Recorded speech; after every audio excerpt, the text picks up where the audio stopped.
দীপ্তির স্বামী সিরাজ আজ তার দ্বিতীয় স্ত্রী মুনিয়াকে বিয়ে করে বাড়িতে এনেছে। দীপ্তি দূর থেকে দাঁড়িয়ে দেখছে সবাই কত আনন্দে নতুন বউকে বরণ করে ঘরে তুলছে, অথচ দীপ্তিকে এতদিন কত অবজ্ঞায়না সবাই করেছে। দীপ্তি নিজের সব জামা কাপড় গুছিয়ে নিয়েছে। এতদিনেও যখন এই বাড়ির কারো মন জয় করতে পারেনি, এখন তো আরও পারবে না। এখন সবাই নতুন বউকে নিয়ে ব্যস্ত। এটাই সঠিক সময় এখান থেকে চলে যাওয়ার। দীপ্তি মনে মনে বলে, কি ভাগ্য আমার, নিঃশব্দে এই বাড়িতে এসেছিলাম, আবার নিঃশব্দেই চলে যাব। দীপ্তি একবার চোখ বুলিয়ে নেয় ঘরটায়। এই ঘরে তো সিরাজকে নিয়ে কত স্বপ্ন বুনন করেছিল সে, অথচ আজ সব মিছে। দীপ্তির জীবনটা যেন পুতুল খেলায় পরিণত হয়েছে। যখন যে যেভাবে পারছে সেইভাবে নাচাচ্ছে। দীপ্তি এখন আর কাঁদে না, কাঁদতে চাইলেও কাঁদতে পারে না। দীপ্তির মনে পড়ে কিভাবে অ্যাক্সিডেন্টে তার মা বাবার মৃত্যুর পর চাচি জোরপূর্বক তার থেকেও 10 বছর বয়সী সিরাজের সাথে দীপ্তির বিয়ে দিয়ে দেয়। দীপ্তি সব কিছু মানিয়ে নেওয়ার চেষ্টা করছিল, কিন্তু সিরাজ কোনো এক অজানা কারণে কখনো তাকে পছন্দ করেনি। তাদের মধ্যে কখনো স্বামী স্ত্রীর সম্পর্কও হয়নি। সিরাজ আজ অবধি তাকে স্পর্শ করেও দেখেনি। সিরাজের পরিবারের সবাই দীপ্তিকে দিয়ে নিজেদের সব কাজ করিয়ে নিয়েছে। সে যেন বিনা পয়সার চাকর। অবিশ্বাস্য হলেও সত্য, এত কিছুর পরেও এ বাড়ির একজন মানুষের মনও সে জয় করতে পারেনি। কোথা যাচ্ছ তুমি? শাশুড়ি ডাকে দীপ্তি নিজের ভাবনা থেকে বেরিয়ে আসে। এক গাল হেসে উত্তর দেয়, আমি চলে যাচ্ছি আম্মা, আমার তো আর এখানে থেকে কাজ নেই। আপনারা নিজেদের মনের মতো বউ পেয়ে গেছেন, এখন আর আমি এখানে থেকে কি করব? এমনভাবে কথা বলছো যেন আমরা কেউ তোমাকে পছন্দই করতাম না। এই বাড়িতে যথেষ্ট সুখ পেয়েছ, ভালো ভালো খাবার, পোশাক আশাক, গহনা সব পেয়েছ। দোষ তোমারই, তুমি কারো মন জয় করতে পারোনি। দীপ্তি মুখে হাসি বজায় রেখে বলে, রোজ ভোর 6টায় ঘুম থেকে উঠতাম, নামাজ আদায় করে কাজে লেগে পড়তাম। সকালে সবার মন মতো খাবার তৈরি করতাম, পুরো বাড়ি পরিষ্কার করতাম, কাপড় চোপড় সব আমিই ধুতাম। আবার দুপুরে রান্না, রাতের খাবার সব আমিই করতাম। আমাকে যেসব দায়িত্ব দিয়েছিলেন তার সবটুকুই যথাযথভাবে পালন করেছি। এরপরও যদি একজনের মনেও সামান্য জায়গা দখল করতে না পারি, তাহলে আমি সত্যিই ব্যর্থ। সিতারা বেগম দীপ্তির কথাগুলো শুনে ভাবলেশহীনভাবে বলেন, শোনো মেয়ে, তোমাকে কেউ পছন্দ করে না এটা ঠিক না, শুধুমাত্র সিরাজই তোমাকে পছন্দ করে না। তুমি যদি চাও আমার ছোট ছেলেকে বিয়ে করে। সিতারা বেগমের সম্পূর্ণ কথা শেষ হয় না, তার আগে সশব্দে হেসে ওঠে দীপ্তি। আমাকে নিয়ে সত্যি সবাই পুতুল খেলছে। আমার উপর করুণা করার কোনো প্রয়োজন নেই আম্মা, আমি এতটাও অসহায় নই। নিজের কোনো না কোনো ব্যবস্থা ঠিকই করে নিতে পারবো, আপনাকে আর আমার কথা ভাবতে হবে না। কথাটা বলে দীপ্তি চলে যেতে নেয়, তখনই সিরাজ এসে তার পথ আটকে দাঁড়ায়। দীপ্তির হাতে ডিভোর্স পেপার দিয়ে বলে, নাও এখানে সাইন করে দাও, তারপর যেখানে যাওয়ার যাও, টাকা লাগলে বলো দিয়ে দিব। শুধু তুমি এই বাড়ি ছেড়ে চলে যাও, আমি চাই না আমাদের জীবনে তোমার ছায়া পড়ুক। দীপ্তি সিরাজের হাত থেকে ডিভোর্স পেপার নিয়ে সাইন করে দেয়। তার হাত এতটুকুও কাঁপে না। সিতারা হা হয়ে তাকিয়ে থাকে দীপ্তির দিকে। তাকে আরও অবাক করে দীপ্তি বলে, আমার কোনো টাকা লাগবে না, আপনি টাকাগুলো জমিয়ে রাখুন, আপনার নতুন বউর শখ পূরণ করতে কাজে লাগবে। এক নিঃশ্বাসে কথাগুলো বলে বেরিয়ে আসে দীপ্তি। এখান থেকে তার নতুন জীবন শুরু। এই পুতুল খেলা থেকে মুক্তি পেলেই তার শান্তি। এখান থেকে চলে গেলে জীবনযাপন যতই কষ্ট হোক, অন্তত নিজের মতো বাঁচতে তো পারবে, এটাতেই দীপ্তির শান্তি। দীপ্তি বাড়ি থেকে বের হয়ে যাবে, তখনই কেউ তার হাত ধরে টান দেয়। দীপ্তি টাল সামলাতে না পেরে পড়ে যেতে ধরলে আবার তাকে সামলে নেয়। দীপ্তি তাকিয়ে দেখে সিরাজের ছোট ভাই মোর্শেদকে। মোর্শেদ রেগে তাকিয়েছিল দীপ্তির দিকে। দীপ্তি কিছু বুঝতে পারছিল না মোর্শেদ কী করতে চাইছে। এই বাড়িতে যদি কেউ দীপ্তিকে একটু হলেও কদর দেয়, সে হলো মোর্শেদ।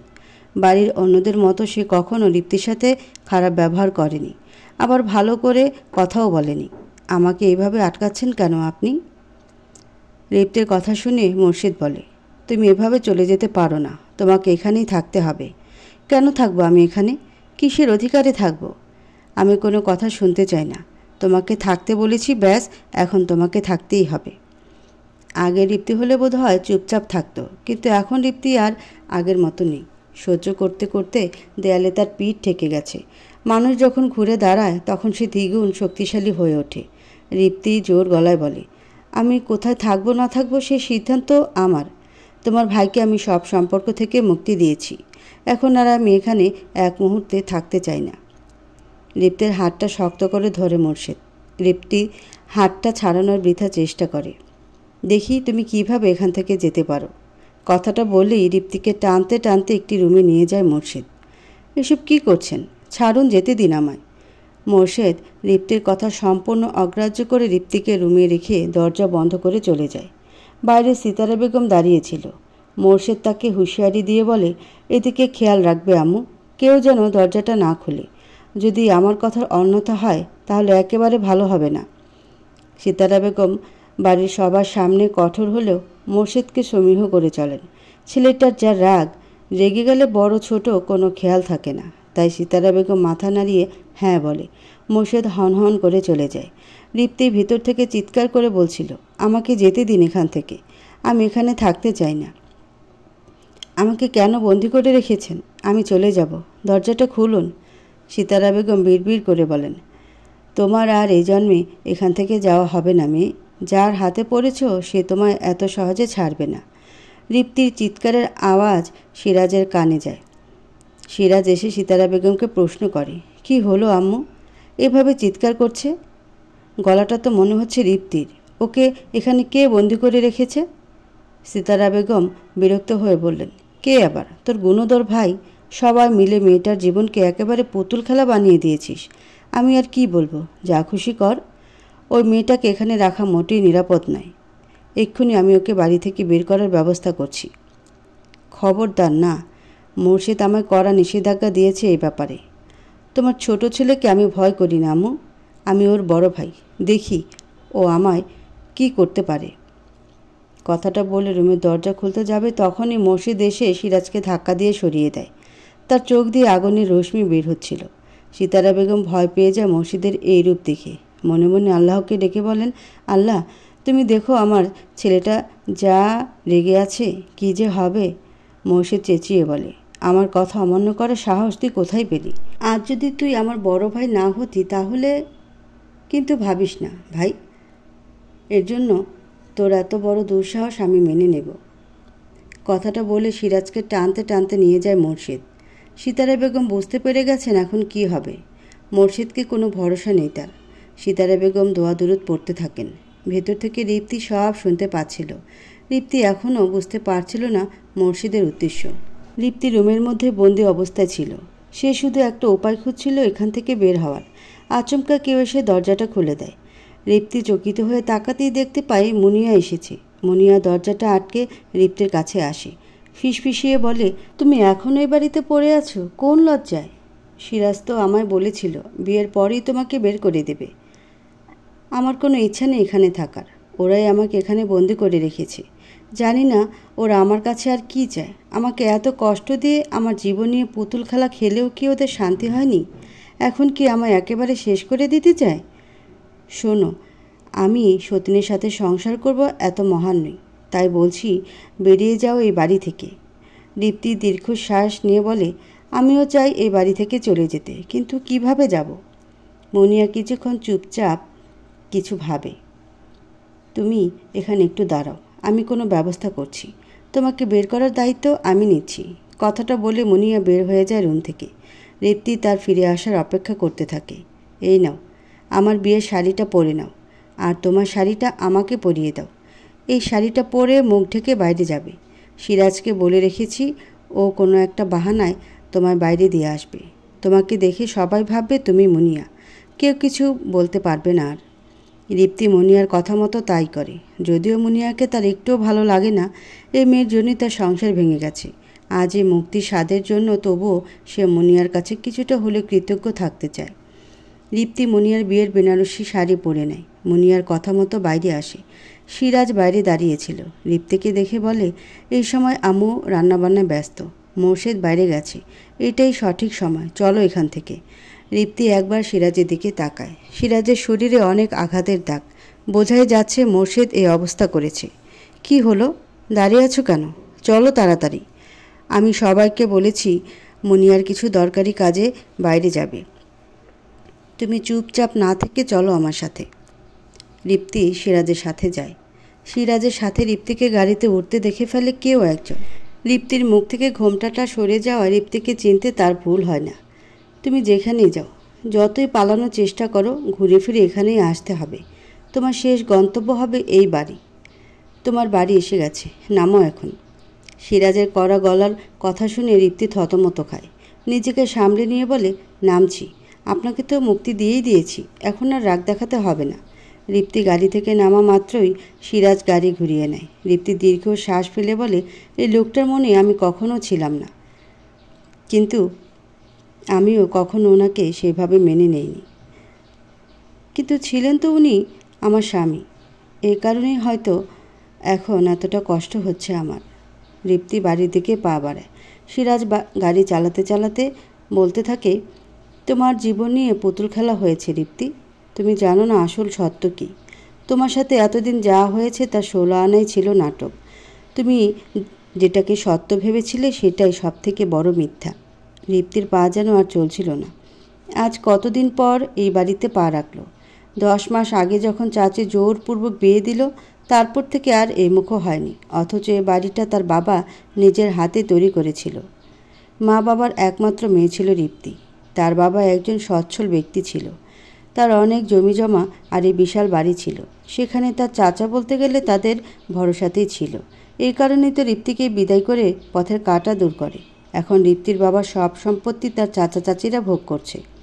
রিপ্তি এতদিন চাইলেও কিছু করতে পারেনি, কারণ ওই বাড়ি থেকে এখানে আসতে দিত না। রিপ্তির অবশ্য কোনো ইচ্ছা ছিল না এখানে আসার, কারণ তার মা বাবাই যখন আর বেঁচে নেই তখন আর কেন আসবে।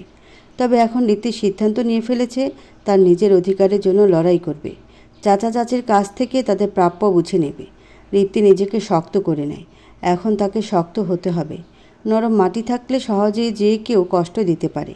কথায় আছে না, শক্তের ভক্ত নরমের জম। এবার রিপ্তি সেই পথই বেছে নেবে।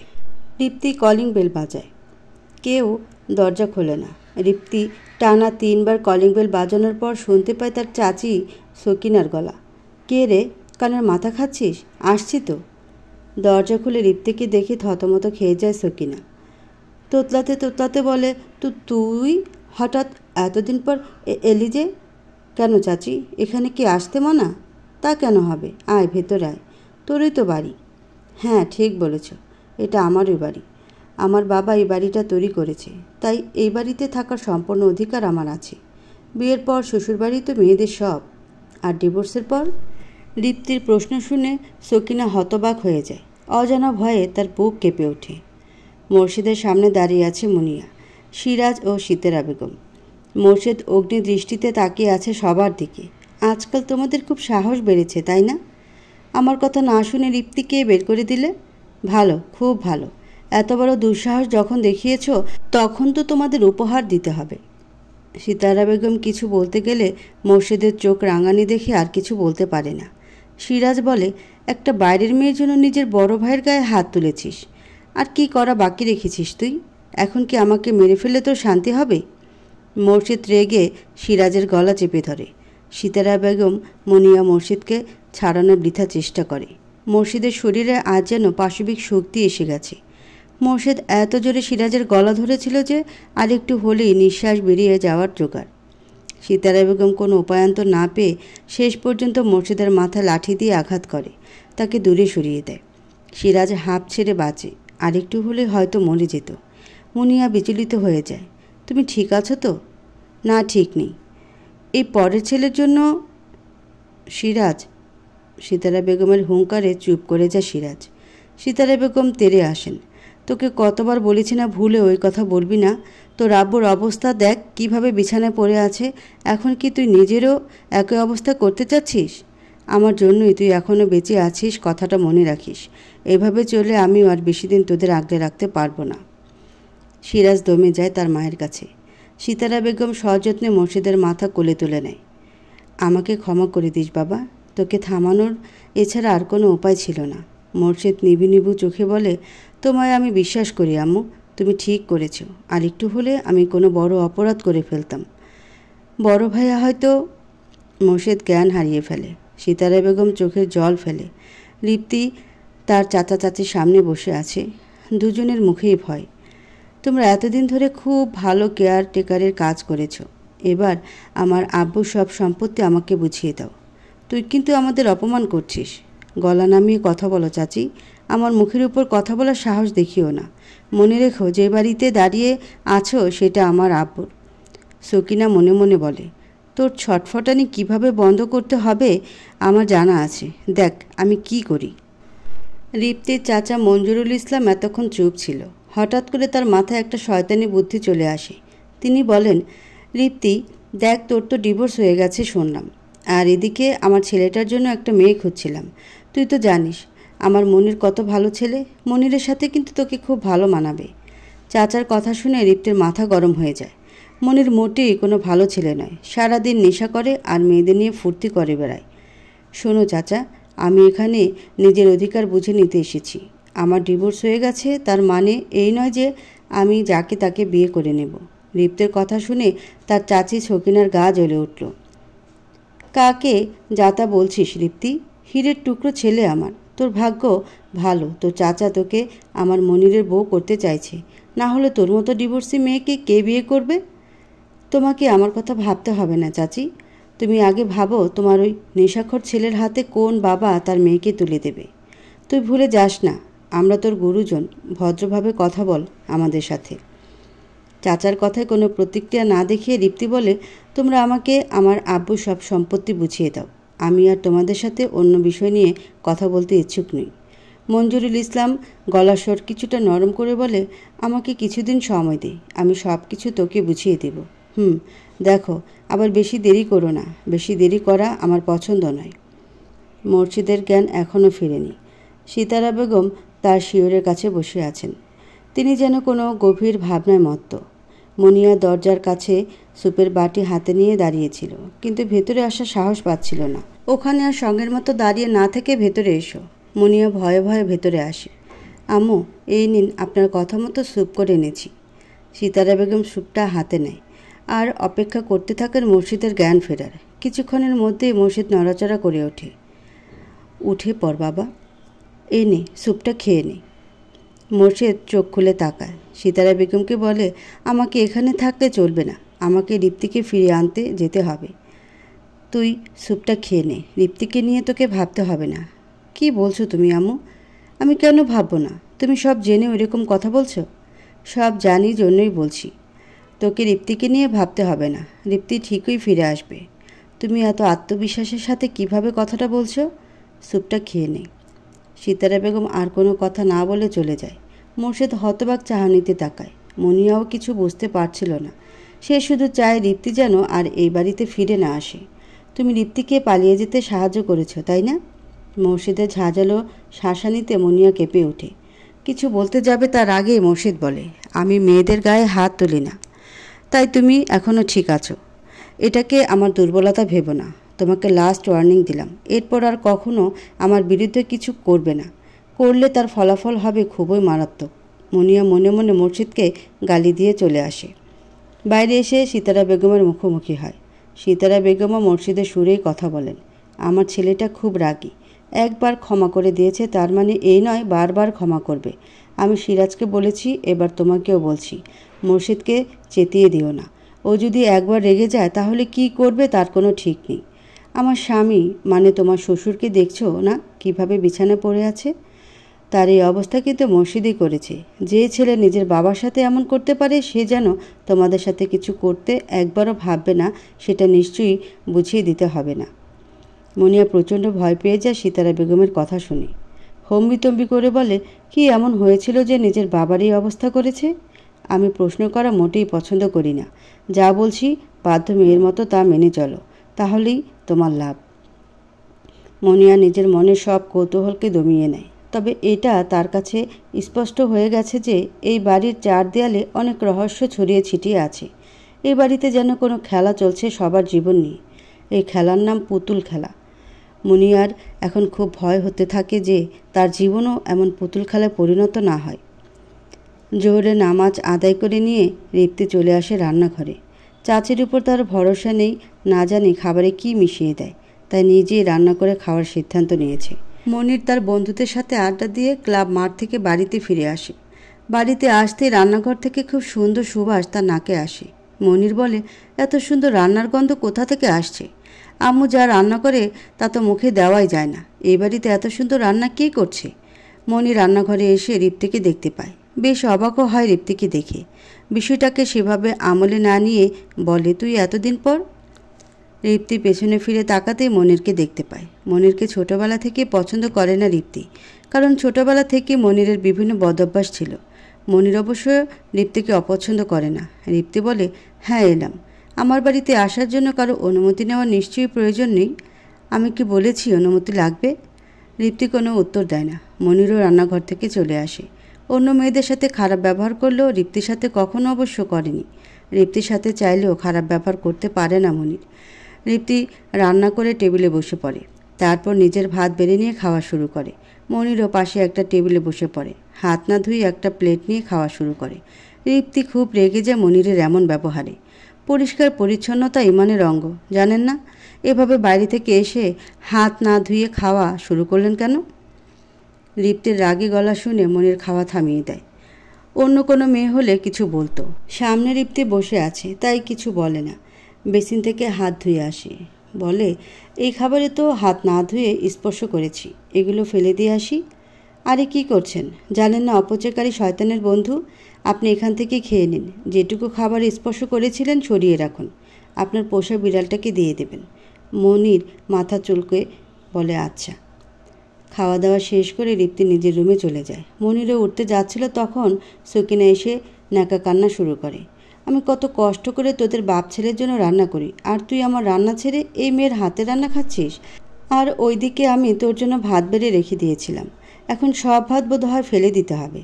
আম্মু, এরকম করবা না। অপচয়কারী হলো শয়তানের বন্ধু। তুমি কি শয়তানের বান্ধবী হতে চাও? এসব কি কথা বলছিস তুই মনির? তুই তো এমন কথা বলার ছেলে না। ওই মেয়েটা কি খাবার খাইয়ে তোকে বশ করে নিল? খাবার খাইয়ে কিভাবে বশ করে? পাগলির মতো কথা বলো না। যাই হোক, আমি তোর বিয়ের কথা ভাবছি। বল, কেমন মেয়ে চাই তোর? আমি বিয়ে করব না, লিভিং করব। এসব কি নাজুবিল্লা মার্কা কথা? মনি শীষ বাজাতে বাজাতে চলে যায়। আর সকিনা মাথায় হাত দিয়ে বসে থাকে। রিপ্তি নিজের রুমে এসে গায়ে লিয়ে দেয় বিছানায়।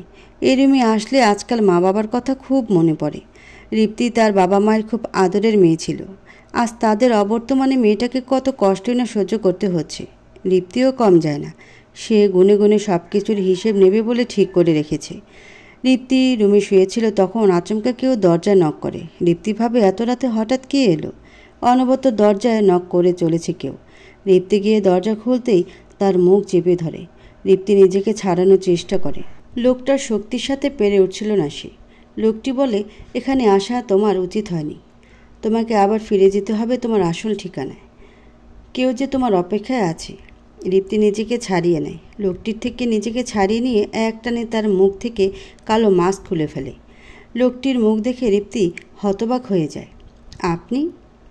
মোর্শেদ নিজের ঘরে বসে রেডিও ছেড়ে দিয়ে গান শুনছিল। আকাশে সূর্য আছে যতদিন তুমি তো আমারই, আর কারো নও। আকাশে সূর্য আছে যতদিন। মোর্শেদ আপন মনে গানই শুনছিল তখন সিরাজ এসে রেডিও বন্ধ করে দেয়। মোর্শেদ একবার আরও চোখে সিরাজের দিকে তাকিয়ে আবার চোখ ফিরিয়ে নেয়। জোর গলায় বলে, গানটা বন্ধ করলে কেন? তুই এভাবে শান্তিতে গান শুনছিস কীভাবে? তোর কি আজ ভার্সিটির ক্লাস নেই? সে কৈফিয়ত নিশ্চয়ই তোমাকে দিতে যাব না। সিরাজ আর কিছু বলার আগেই সিতারা বেগম চলে আসেন। তিনি শান্ত গলায় বলেন, মোর্শেদ, তুই অনেক দিন থেকে ভার্সিটিতে যাস না, আজ যা গিয়ে ক্লাস করে আয়। মোর্শেদ সিতারা বেগমের কথায় রাজি হয় ভার্সিটি যেতে। সিরাজ মায়ের দিকে তাকে শয়তানি হাসি দেয়। মনিয়া রান্নাঘরে ছিল। আচমকা কারো পায়ের শব্দে পেছনে ফিরে তাকাতেই দেখে সব ঠিকঠাক। মনিয়া আবার নিজের কাজে মন দেয়। তখনই পেছন থেকে কেউ এসে মনিয়ার মুখে রুমাল চেপে ধরে। মনিয়া জ্ঞান হারিয়ে পড়ে যায়। মোর্শেদ আজ বিরক্ত হয়ে ভার্সিটিতে এসেছে। এমনিতেও পড়াশোনা তার একটুও মন বসে না। তার সবসময় ভার্সিটিতে মারামারি করে সময় যায়। আজও ব্যতিক্রম হয়নি। ভার্সিটির গেটেই দুটো সিনিয়র ছেলেকে র্যাগিং করতে দেখে সে মার মেরেছে। এখন একটু মনটা হালকা লাগছে। মোর্শেদ ভার্সিটির মাঠে হাঁটাহাঁটি করছিল। দূরে বটতলায় দাঁড়িয়ে দুটো চোখ তাকে পর্যবেক্ষণ করছিল। ওহ মাই গড, আমার ক্রাশ, এতদিন পর। প্রেমার কথা শুনে তার দুই বান্ধবী টিনা ও মিনা মাথায় হাত দেয়। তুই কি পাগল নাকি প্রেমা? এরকম একটা গুন্ডা যাকে সবাই ভয় পায়, দূরে দূরে থাকে, তুই তাকে পটাতে চাইছিস? প্রেমা মুখে ভেঙচি কেটে বলে, তোদের মতো ভীতু আমি নই। মোর্শেদকে নিজের করে নেওয়ার ক্ষমতা আমার আছে। আমাকে শুধু 2 দিন সময় দে, তারপর দেখ আমি কি করি। এমন ভাব করছিস যেন 2 দিনেই পটিয়ে নিবি। আমি তোকে চ্যালেঞ্জ করছি, 2 দিন কেন, 2 বছর চেষ্টা করলেও পটাতে পারবি না। মিনার দিকে ভ্রুকুচকে তাকায় প্রেমা, বলে, আমি আগে কখনো পটানোর চেষ্টা করিনি, তাই পটাতে পারিনি। এবার দেখ আমি কিভাবে পটাই এই মসজিদকে। কথাটা বলে প্রেমা দৌড়ে মসজিদের দিকে আসতে থাকে। মিনা টিনা তাকে বলতে থাকে, এরকম পাগলামো করিস না, ওদিকে যাস না, কে শোনে কার কথা। প্রেমা নিজের মর্জি মতোই চলতে পছন্দ করে। মসজিদের কাছে গিয়ে হোঁচট খেয়ে পড়ে যেতে যাচ্ছিল প্রেমা। মোর্শেদ তখন তাকে ধরে ফেলে। প্রেমা ন্যাকা কণ্ঠে বলে, ও মাই গড, আমি পড়ে গেলাম, কেউ ধরো আমায়। ধরেছি তো। প্রেমা এতক্ষণ চোখ বন্ধ করেছিল। চোখ মেলে তাকিয়ে মসজিদকে দেখে সে মসজিদের মধ্যেই হারিয়ে যায় আর মনে বলে দেয়, আমার ধলা বিলাইকে কি সুন্দর লাগছে। প্রেমার কথা শুনে অপমানিত বোধ করে মোর্শেদ, যার কারণে প্রেমাকে ছেড়ে দেয়। প্রেমা পড়ে গিয়ে ব্যথা পেয়ে বলে, ওহ মাই গড, আমার ধলা বিলাই ভেঙে দিল কোমর। সকিনা রাত 10টার সময় মনিরকে ঘুম থেকে ডেকে তোলে। মনির সবেমাত্র ঘুমিয়েছিল। কাঁচা ঘুম ভেঙে যাওয়ায় তাই স্বাভাবিকভাবেই রেগে গেল সকিনার উপর। এত রাতে কোন রাজকার্য করার জন্য আমায় ডেকে তুললে? রাজকার্যই তো। তুই যা, ঋত্বিকে গিয়ে এই ফাইলে সাইন করিয়ে আন। কেন? তোকে যেতে বলেছি, যা। এত রাতে একটা মেয়ের রুমে যাব? তোরা তো ভাই বোন, আর তাছাড়া আমাদের বাড়িতে কে দেখতে আসছে? তুই যা, সাইন করে আন, খুব দরকার। না হলে কাল সকালে তো সাইন নিতে বলতাম। দরকার জন্য তো এখন বলছি। মনির ভাবে কাজটা বোধ হয় সত্যিই খুব দরকারি, তাই সকিনার কথা মতো চলে যায় ঋপ্তির রুমের দিকে। সকিনা পৈশাচিক হাসি দিয়ে বলে, এবার জমবে খেলা। ঋপ্তি নিজের রুমের মধ্যেই ছিল। গতকাল আগের লোকটার কথাই ভাবছে সে। কাল রাতে যে লোকটা এসে বলল, আমি কাল আবার আসবো, অপেক্ষা করো আমার জন্য, তোমার মা বাবার খুনি পর্যন্ত আমি তোমায় নিয়ে যাব। ঋপ্তি লোকটাকে চেনে, খুব ভালোভাবেই চেনে। কাল রাতে অনেক কিছুই জানতে পেরেছে ঋপ্তি। তার মা বাবা আসলে মারা যায়নি, তাদের খুন করা হয়েছে। আর এই কাজটা কে করেছে সেটাও সে হয়তো আজ জানতে পারবে লোকটার মাধ্যমে। ঋপ্তি তখন থেকে রুমের মধ্যে পায়চারি করে চলেছে। দরজায় নক পড়তেই ঋপ্তি ভাবে গতকালের লোকটা এসেছে, তাই দৌড়ে গিয়ে দরজা খুলে দেয়।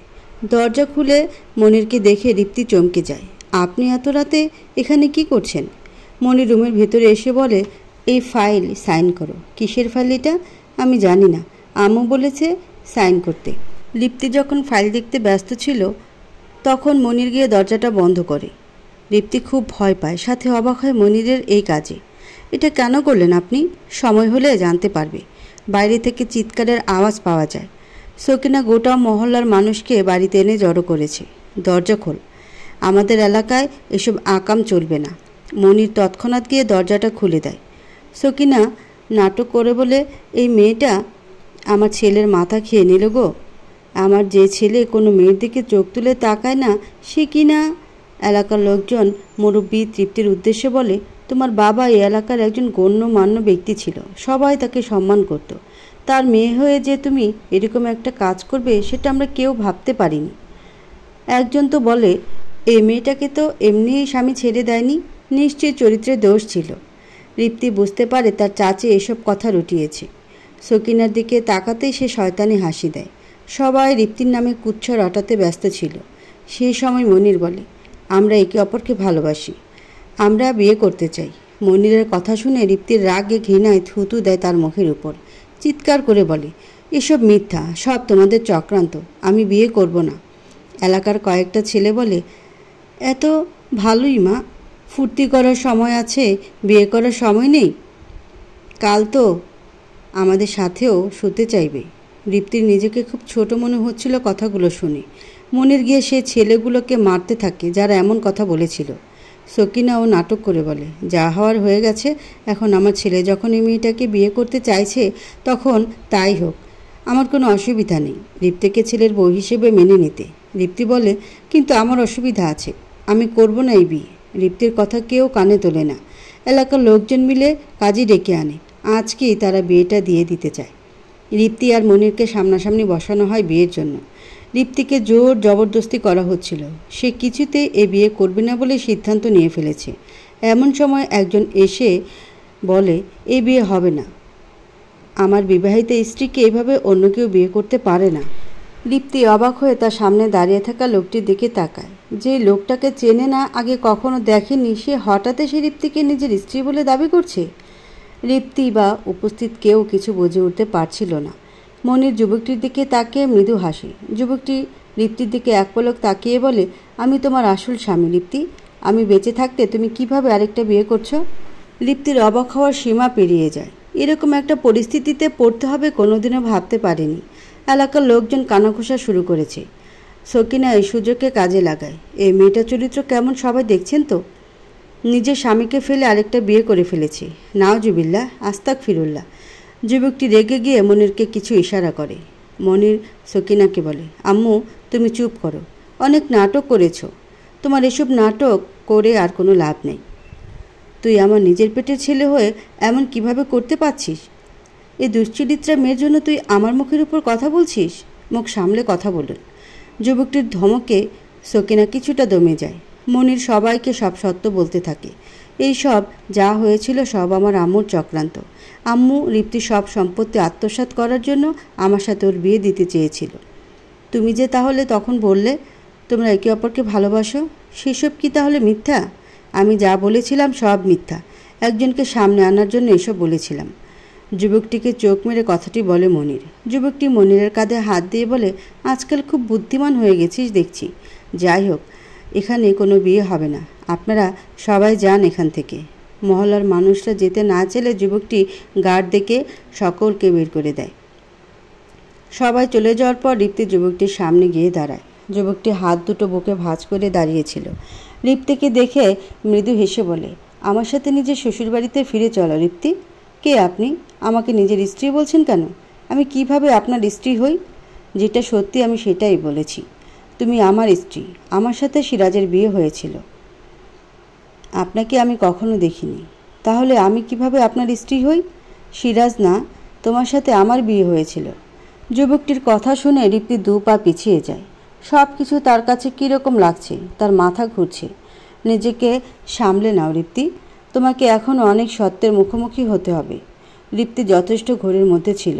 যুবকটি তার দিকে 1 গ্লাস পানি এগিয়ে দিয়ে বলে, এই নাও, এই পানি খেয়ে নাও। আমি এখনও কিছু বুঝতে পারছি না। আপনি কি আমার সাথে মজা করছেন? আমি কোনো মজা করছি না রিপ্তি। আচ্ছা, তুমি একবার মনে করে দেখো তো, তোমার বিয়ের দিন কি হয়েছিল? রিপ্তি ভাবে তার বিয়ের সময়কার কথা। নিজের বাবা মায়ের মৃত্যুতে সেই সময় মানসিকভাবে বিধ্বস্ত হয়ে গিয়েছিল রিপ্তি।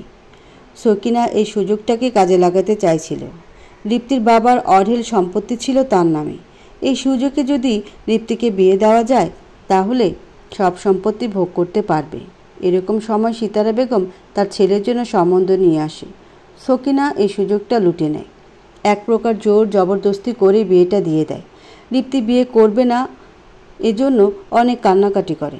তাকে এক প্রকার জোর করে বিয়ের আসরে এনে বসানো হয়। কাজী যখন বিয়ে পড়াচ্ছিল তখনও সে চিৎকার করে কাঁদছিল, যার কারণে সে কোনো কথাই শুনতে পায়নি। শোনার মতো অবস্থাতেও ছিল না।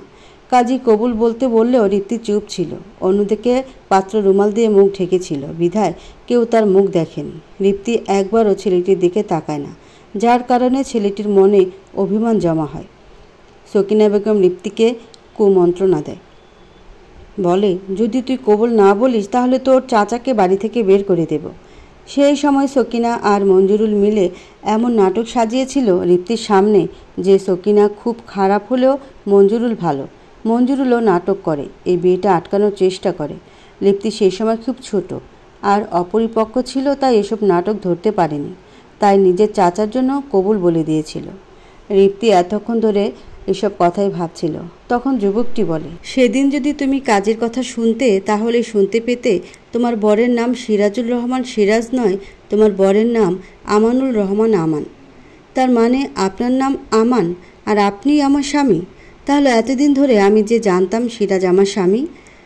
আমান মাথা নিচু করে, সব দোষ আমার। সেদিন তোমাকে দেখে আমার মনে হয়েছিল তুমি এই বিয়েতে রাজি নও, তাই আমি অভিমান করে বিয়ের পরপরই বিদেশে চলে যাই। সেদিন আমার ফ্লাইট ছিল, ভেবেছিলাম বিয়ের পর বউকে নিয়ে একেবারে কানাডা চলে যাব, কিন্তু তোমাকে ওই অবস্থায় দেখে আমি রাগ করে চলে গিয়েছিলাম। এদিকে আমার পরিবারের সবাই পড়ে গিয়েছিল মহা ঝামেলায়। আসলে বিয়েটা সেরকম আনুষ্ঠানিকভাবে হয়নি, পরিবারের বাইরে কেউ বিয়ের ব্যাপারে জানতো না, কিন্তু আমার আম্মু বিয়ের পরের দিন বড় করে অনুষ্ঠান করে পাড়া প্রতিবেশী আত্মীয় স্বজন সবাইকে ডাকে। আমার চলে যাওয়ার কথা শুনে তাদের মাথায় হাত চলে গিয়েছিল, নিজেদের সম্মান বাঁচাতে। তাই সেই সময় আমার বদলে ভাইয়াকে তোমার বর বলে চালিয়ে দেয়। রিপ্তের হাত পা সব কাঁপছিল। তার মানে এরকম কিছু হয়েছে সেটা কখনো বুঝতেই পারেনি। এই জন্য বোধহয় সিরাজ সবসময় তার থেকে দূরে থেকেছে। আসলে সিরাজ তো তার স্বামী নয়, অথচ এতদিন ধরে সিরাজকে নিজের স্বামী ভেবে এসেছে রিপ্তি। তাকে তো এটাই বোঝানো হয়েছিল। রিপ্তির খুব রাগ হয় আমানের উপর। আমানের শার্টের কলার চেপে বলে, কেন করলেন আমার সাথে এমন? আমাকে নিয়ে একই খেলা খেললেন। আমাকে কি আপনাদের পুতুল মনে হয়? যখন যেরকম ইচ্ছা নাচাবেন আর আমি নাচব? পুতুল খেলা হচ্ছে আমার সাথে? পুতুল খেলা? আমান রিপ্তির সামনে হাঁটু গেড়ে বসে। আমায় ক্ষমা করে দাও রিপ্তি, আমি তোমার সাথে যা করেছি সেটা সত্যিই অন্যায়, মানছি আমি। সব কিছু আমারই ভুল ছিল। এখন তো আমি নিজের ভুলটা বুঝতে পেরেছি। এখন কি আমাকে আপন করে নেওয়া যায় না? কি করে ভাবছেন এত কিছুর পরেও আমি আপনাকে আপন করে নেব? আমি আপনাকে ঘৃণা করি, প্রচুর ঘৃণা করি। আপনার মুখও দেখতে চাই না। চলে যান আমার সামনে থেকে, না হলে আমি এবার সত্যি আপনাকে খুন করে ফেলব। আমাকে মেরে ফেলে যদি তুমি শান্তি পাও তাহলে তাই করো, মেরে ফেলো আমায়। রিপ্তি কোনো কথা না বলে নিজের রুমে গিয়ে দরজা বন্ধ করে দেয়। আমান বাইরে থেকে বলছিল, তুমি যতক্ষণ না আমাকে ক্ষমা করে দেবে, আমার সাথে যেতে রাজি হবে, আমি এখানেই বসে থাকব। তোমাকে আমার কাছে ফিরতেই হবে রিপ্তি। আমি এতদিন পর নিজের ভুল বুঝতে পেরে ফিরে এসেছি যখন, তখন তোমাকে যে করেই হোক আমায় ক্ষমা করতে হবে। রিপ্তি দরজা লাগিয়ে পাগলের মতো কাঁদছিল। তার সাথে ভাগ্য কেন এত নিষ্ঠুর খেলা খেলল? আল্লাহর কাছে নিজের জমানো সব অভিযোগ দাখিল করল রিপ্তি। আল্লাহ, আমার সাথে কেন এমন হলো? আমি তো কোনোদিনও কারো ক্ষতি করিনি, কখনো সজ্ঞানে কোনো অন্যায় কাজও করিনি, তবুও কেন হলো আমার সাথে এমন? সিরাজ তার লকারে কিছু একটা খুঁজছিল। মুনিয়া বিছানায় শুয়েছিল। গতকাল দুপুরের ঘটনাটা এখনও ভুলতে পারছে না। ভয়ে কাউকে কিছু বলতেও পারেনি। সিরাজ লকারে ডিভোর্স পেপারস খুঁজে না পেয়ে মুনিয়ার উপর চেঁচামেচি করতে শুরু করে। তোমাকে না বলেছিলাম সব কিছু নজরে নজরে রাখতে? কোথায় ছিলে তুমি? লকারে তো ডিভোর্স পেপারস রেখেছিলাম, সেগুলো এভাবে হাওয়া হয়ে গেল কিভাবে? মুনিয়া আমতা আমতা করে বলে, আসলে কাল দুপুরে কি হয়েছিল? কাল দুপুরে যখন আমি রান্না করছিলাম, কেউ আমার মুখে রুমাল ধরে আমাকে অজ্ঞান করে দেয়। তুমি তো জানো লকারের চাবি আমার আঁচলেই বেঁধে রেখেছিলাম, তখনই হয়তো কেউ। এই কথা আগে বলনি কেন? এত কষ্ট করে কোম্পানির কাগজের কথা বলে সেই সুদূর কানাডা থেকে আমানের সই এনেছিলাম, ওই রিপ্তিকে দিয়েও সই করিয়ে নিয়েছিলাম। তোমার এই বোকামির জন্য আমার সব পরিশ্রম মাটি হয়ে গেল। বাইরে দাঁড়িয়ে হাসছিলেন সিতারা বেগম আর মোর্শেদ বলে, আম্মু তুমি তো খুব ভালো চাল দিলে, এক চালেই বাজিমাত। সিরাজ ভুলে গেছিল আমি ওর আম্মু। ও যদি চলে ডালে ডালে, তাহলে আমি চলি পাতায় পাতায়। ভেবেছিল আমান আর রিপ্তিকে আলাদা করে নিজের স্বার্থ সিদ্ধি করবে। আমার আমান আবার ফিরে এসেছে। এখন আর সিরাজের কোনো উদ্দেশ্য সফল হবে না। ঠিক বলেছ আম্মু, আমান ভাইয়ের জন্য আমি প্রয়োজনে নিজের জীবন দিতেও প্রস্তুত। এবার লড়াই আরও জমজমাট হবে। রিপ্তি সারা রাত দুই চোখের পাতা এক করেনি। তার জীবন নিয়ে যে সবাই এরকমভাবে খেলেছে সেটা কখনো স্বপ্নেও ভাবেনি রিপ্তি। অবশেষে নিজের মনকে নিজেই বুঝ দেয় সে। না, যা হবার হয়ে গেছে। আমি আর কাউকে আমার জীবনে খেলা করতে দেব না। আমার সাথে যা অন্যায় হয়েছে সব কিছুর জবাব আমাকে দিতে হবে। রিপ্তি অবশেষে দরজাটা খুলে বাইরে আসে। দরজা খুলে হতবাক হয়ে যায় রিপ্তি। আমান দরজার কাছে বসেছিল। রিপ্তিকে দেখে উঠে দাঁড়ায়।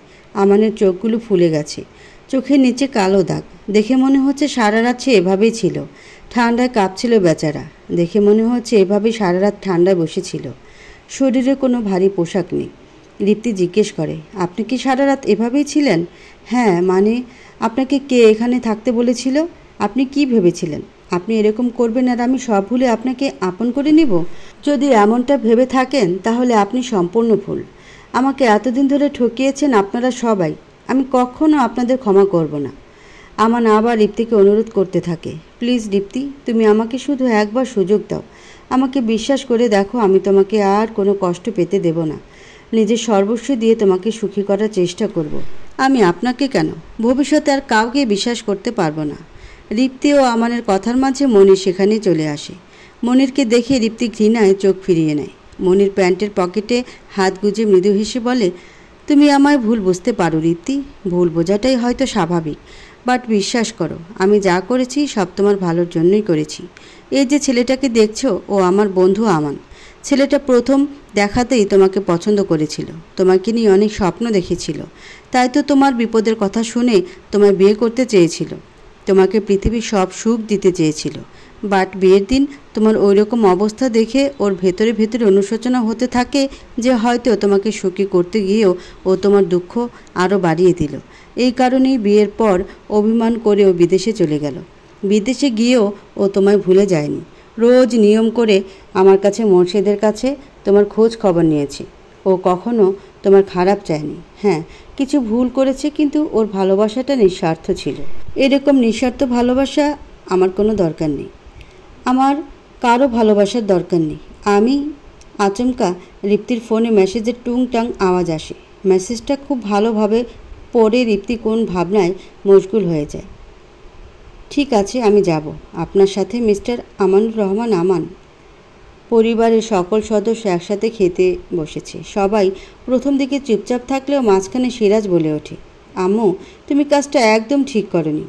তুমি তো জানো আমি কত কষ্ট করে ডিভোর্স পেপারে দুইজনের স্বাক্ষর করে নিয়েছিলাম। কাল যখন তুমি মোর্শেদকে বাড়ি থেকে জোর করে ভার্সিটি পাঠিয়ে দিলে, তখন আমি নিশ্চিত হয়েছিলাম যে মোর্শেদ যাতে কিছু করতে না পারে সেই কারণেই তুমি ওকে বাইরে পাঠিয়েছ।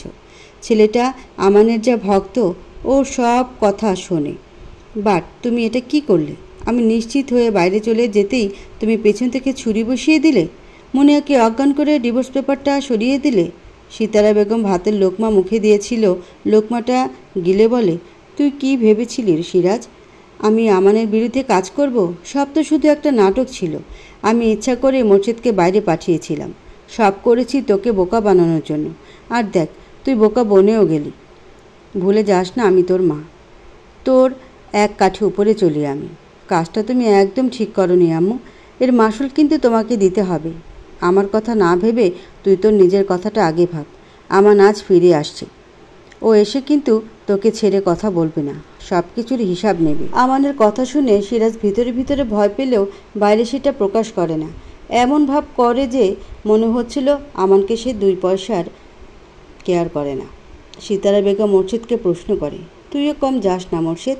তুই যেভাবে রিপ্তিকে আগলে রেখেছিলি, যেভাবে সেদিন ওকে আটকে রাখলি, আমার তো মনে হয়েছিল তুই বোধহয় ওকে ভালোবেসে ফেলেছিস।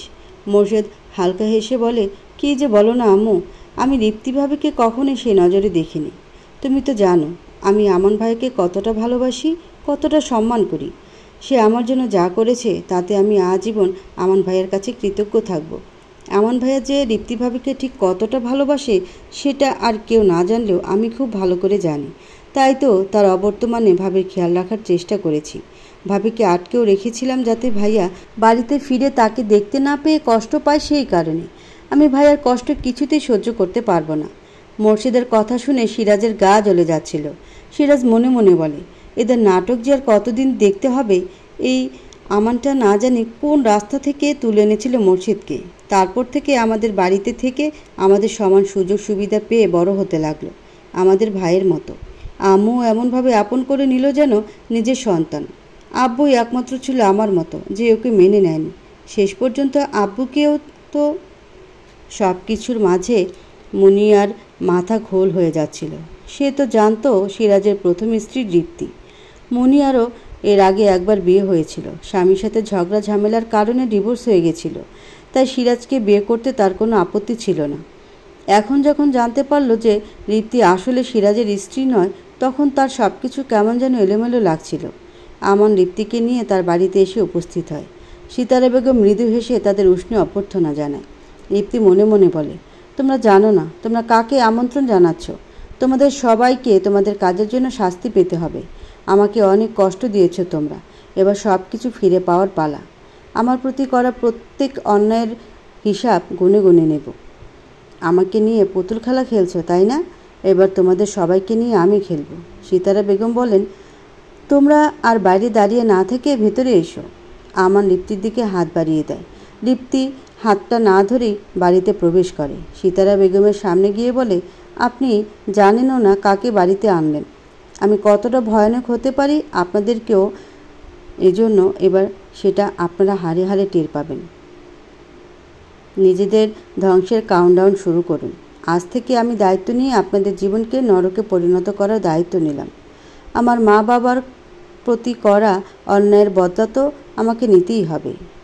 লিপ্তির শেষের কথাটা শুনে সিতারা বেগম ঘাবড়ে যান, যার কারণে এই শীতের দিনেও তার মুখে বিন্দু বিন্দু ঘাম জমে।